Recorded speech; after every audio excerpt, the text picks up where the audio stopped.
Good evening. Tonight we go after a fantastic story. The story that flying saucers from other worlds are visiting our planet, just as we are exploring outer space with our own rocket satellites. Our guest is former Marine Air Corps Major Donald Keyhoe, who has the support of scores of prominent businessmen, military men, and some scientists in his campaign to prove that flying saucers exist.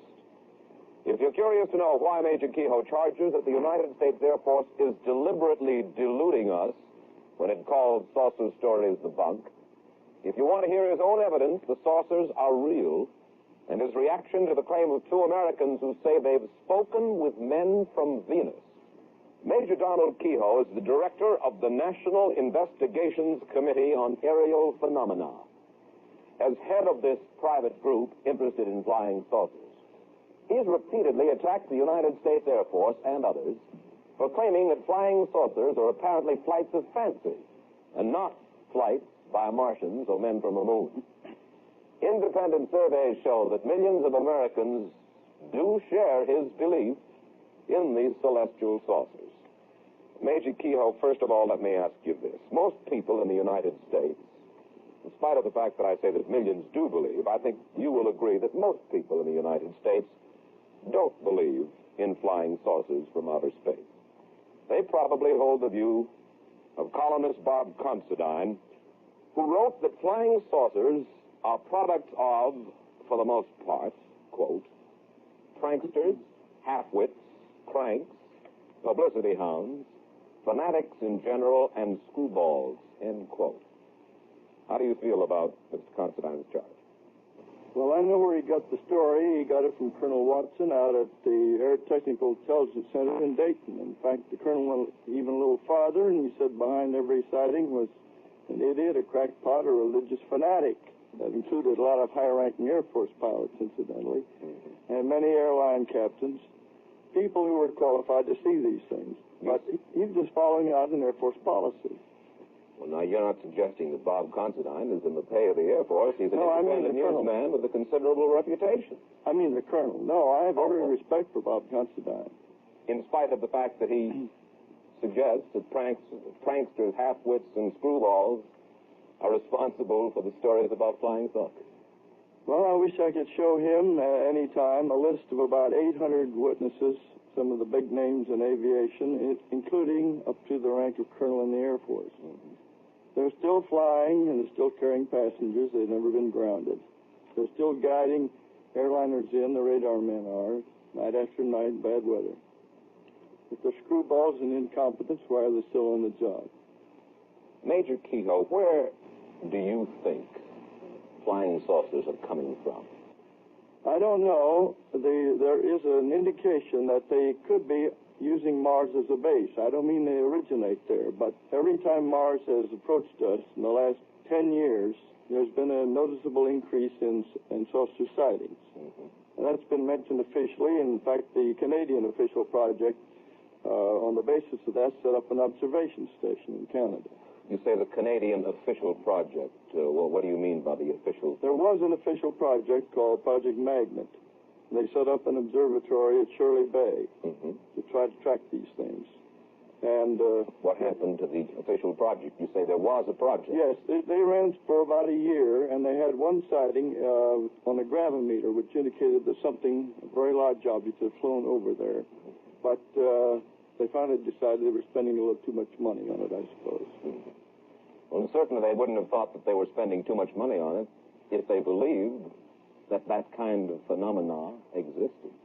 Well, a lot of people on the project are still working up there on their own time, and certain government officials have still kept the lid on their reports in Canada, just as they do down here. What is your theory? In other words, you suggest that they come from Mars or from other planets, from other solar systems possibly throughout the universe. Is that correct? Yes, and there are a lot of scientists who said the same thing.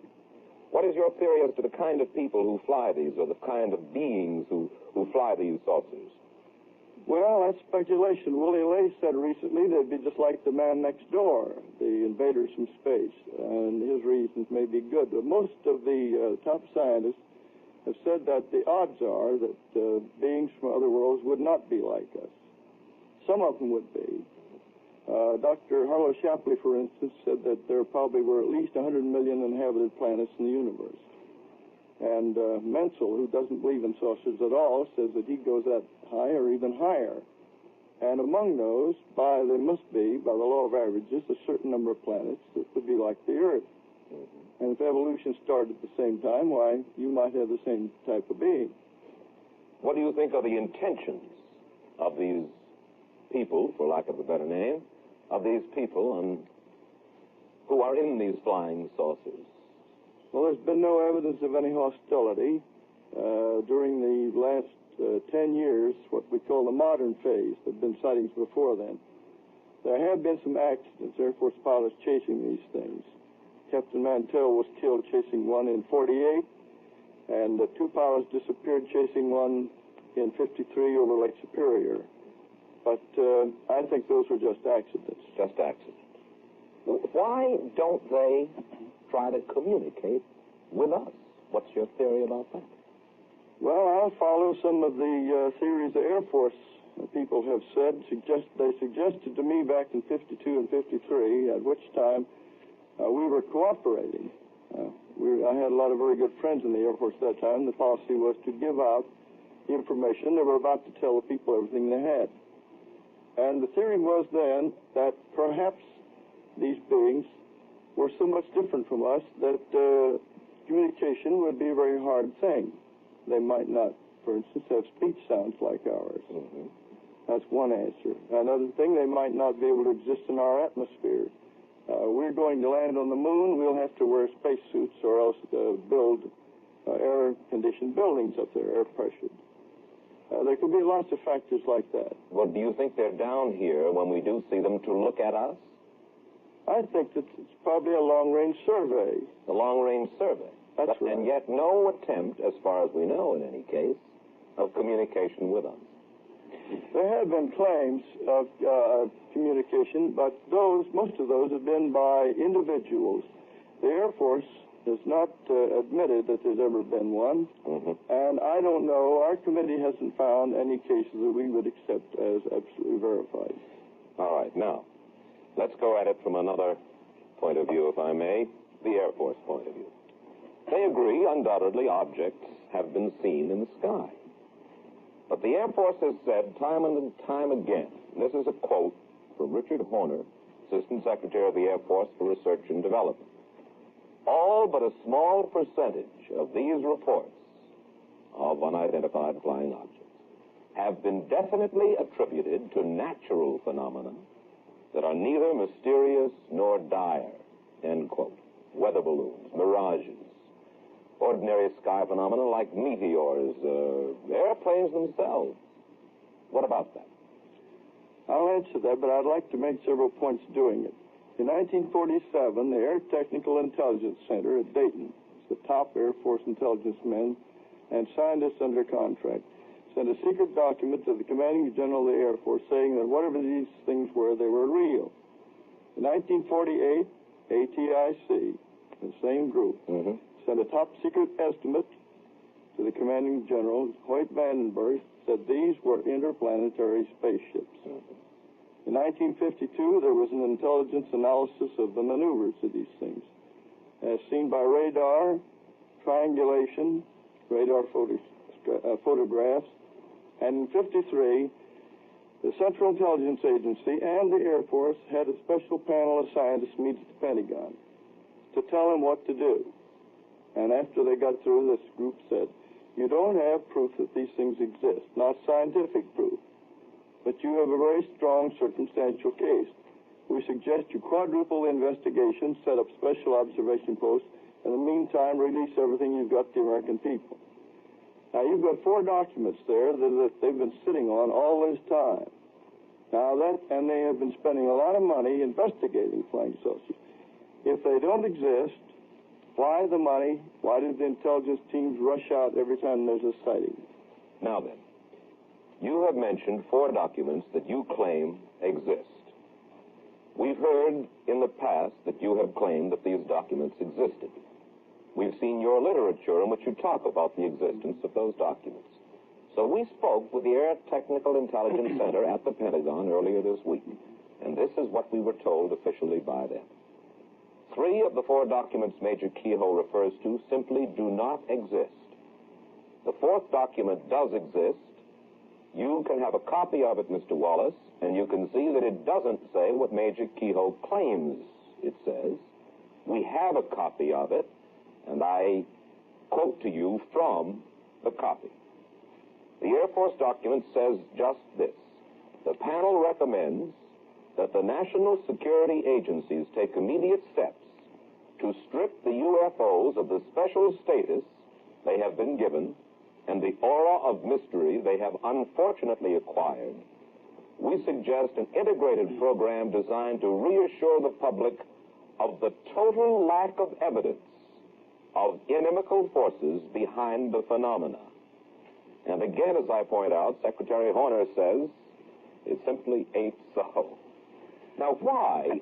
The point really at issue here, it would seem, Major Keyhoe, is this. Why do you believe that the Air Force says that nothing is going on?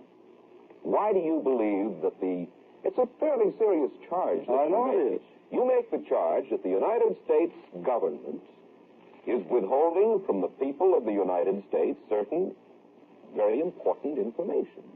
Why? What would their motive be for withholding that kind of information from us?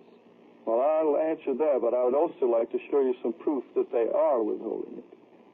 The reason that was given to me when they were working with me back in 52 and 53 was, first, that they were afraid of hysteria. Remember the Orson Welles show back way years back when he scared people into the hills with the idea of invading Martians? Then they were also afraid that it would upset organized religion. That was a smaller factor, but there was some fear of it. Later, they were afraid that these accidents, when the interceptors had chased these things and had been lost or had crashed, might be considered proof of hostility. Now, I would never have put my name on anything if it were a matter of personal opinion. I've talked to and read the reports of hundreds of pilots and radar men and guided missile trackers who've seen these things, and some of them are very important names. The Air Force says they have this down to 1.9%, but you'll notice the word current in there. They mean we are currently explaining. Now, I have in my possession a copy of Special Report 14, which is their Bible on this. In the back, it has a table showing that 3,201 cases they examined, 19.5% were unsolved, and they admit they still are unsolved. You add up what they've had since then, it makes over 12% of the reports, and those are mostly from the best possible sources. Well, now, wait just a second. I'll use your figures. The Department of Defense released an official bulletin on November 5th, 1957, saying that from June of 55 to June of 57, a 2-year period, just a fraction over 2% of all investigated unidentified flying objects had to be listed as unknown. 2%. So that's your 1.9. What was the period again? 55 to 57.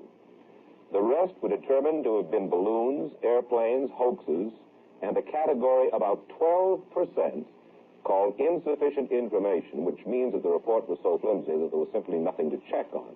I must confess that they've certainly shown me no classified material, but they have opened their files quite willingly to us in our preparation for this program tonight. And they've given us very convincing evidence, Major Keyhoe, that it is largely, I shouldn't say largely, I'll say 99 and 44/100% a hoax. Now, you mentioned a hoax? Well, when I say calling a a hoax, lot of good pilots hoaxers then. No, not hoaxers. I thank you for correcting me. Not just a hoax, but let's say misinformation or sightings of objects which seem to be one thing but are in fact another. I'm glad that you corrected me about the hoax, because it is by no means that much a hoax. But you mentioned a Dr. Donald Menzel, who's a professor of astrophysics at Harvard before. Now, I think you will agree that he's one of the world's most distinguished astrophysicists. Is that not so? I think there are others who are equally capable, but you do not agree with him. He is one of the world's most distinguished astrophysicists, though I think we can agree on that. In any case, he stresses, you see, that pilots are not expert observers, that they, as well as others, can see flying saucers when it's only, to quote him, the wrapper off somebody's lunch flowing around in the air, end quote. But again, let's come back to the point, the most important point, Major Keyhoe, and that is why will the Air Force, why will the United States government withhold information from United States citizens? For what reason? Because they're treating them like children, the way they did with the H-bomb at first, and the way they've been doing with other things. Now, I'm not attacking the United States Air Force.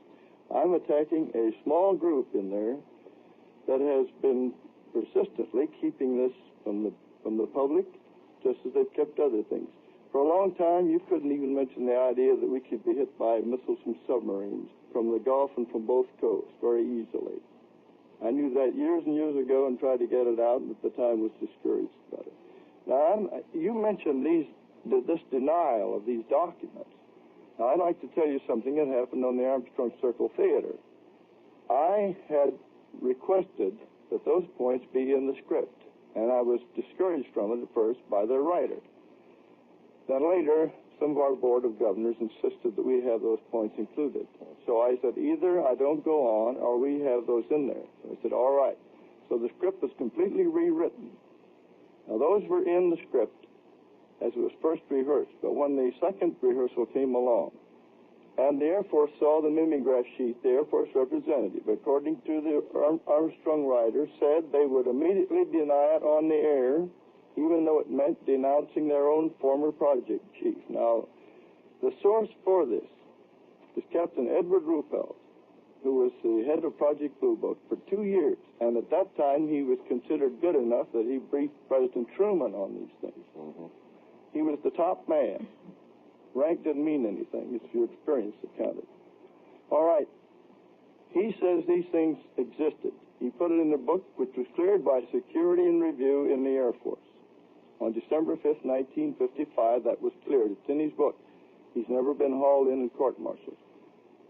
Now, I have here, and if you allow your camera to come in on it, this is a sheet from the script of the Armstrong Theater, which was deleted. This was crossed off, and I was told that I couldn't say it on the air. Mm-hmm. Now, that was censorship by intimidation. This can be matched up with the other sheets from the Armstrong Circle script, and any typewriter expert will show you. Well, I'm certain they ordered it taken out. I'm certain that people believe you. The only thing is that the next morning I distinctly remember reading a report by you, Major Keyhoe, to the effect that no censorship, no pressure of any kind had been put on you.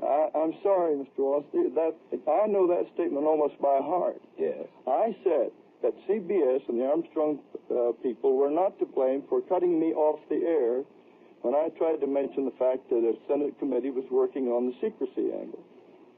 I never mentioned this that night to anyone because I had promised that I wouldn't say anything about it on the air the Armstrong people. It was taken out, and I will do this. I will ask the United States Air Force to have the Marine Corps put me on active duty for court-martial if that is not the case. Major Keyhoe, I understand you have 3 new reports on file, which, in your opinion, you have them currently on file, and they're new reports. And these, in your opinion, would convince every person in this country that flying saucers are a fact. Is that correct? They should convince a lot of people because of the names involved.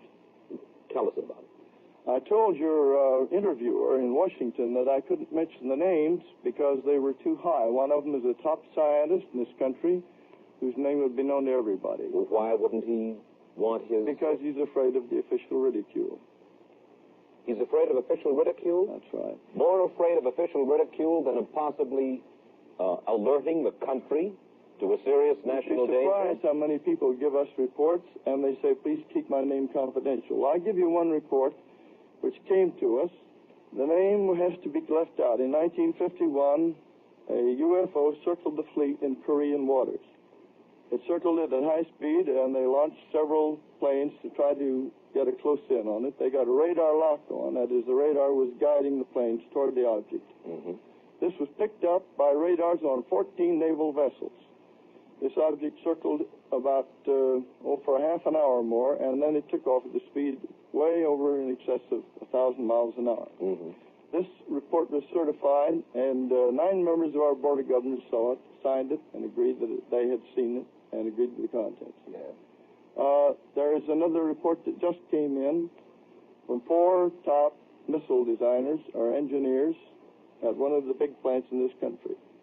They saw an elliptically shaped object and 2 small round disc-shaped objects flying with it over California, November 11th, 1957, at a speed of at least 5,000 miles an hour. These men are well qualified to know what they see. It was broad daylight, not a cloud in the sky. There have been cases even where the Air Force has shot at these things. Now, if there's nothing there and they don't exist, why do they shoot at them? You mentioned Mr. Horner. The day after Mr. Horner said that the Air Force was not concealing anything, and Captain Gregory Oldenburg, a public information officer at Langley Field, refused to let an ad be inserted in the Langley Base Flyer, their newspaper, which asked that anybody interested in UFOs please communicate and form a little group. He said, I must refuse to do this because the dissemination of information on UFOs is contrary to Air Force policy and Air Force Regulation 200-2. And I have a copy of it here in case you want to see it. Well, Major Keyhoe, I must say that the Air Force tells us they don't question your motives, but they do question the accuracy of a good deal of your information, and for that reason they say you have been, and were they to, in a sense, throw open an invitation to all people who cite UFOs to get in touch with them once again. They'd get all kinds of cranks, hoaxsters, and so forth, and you see they run down every one of these sightings, and it has cost them a tremendous amount of money to no avail over the past few years. That's what they told you. That is what they told me. Now, sir, in a moment I'd like to ask you this. In the past few years, millions of flying saucer enthusiasts have become excited about the stories of 2 men, George Adamski and Howard Menger. Both of them claim to have seen flying saucers. Mm-hmm. Menger claims to have been given a ride in one by some creatures from Venus. Adamski says he's chatted with a man from Venus in the California desert.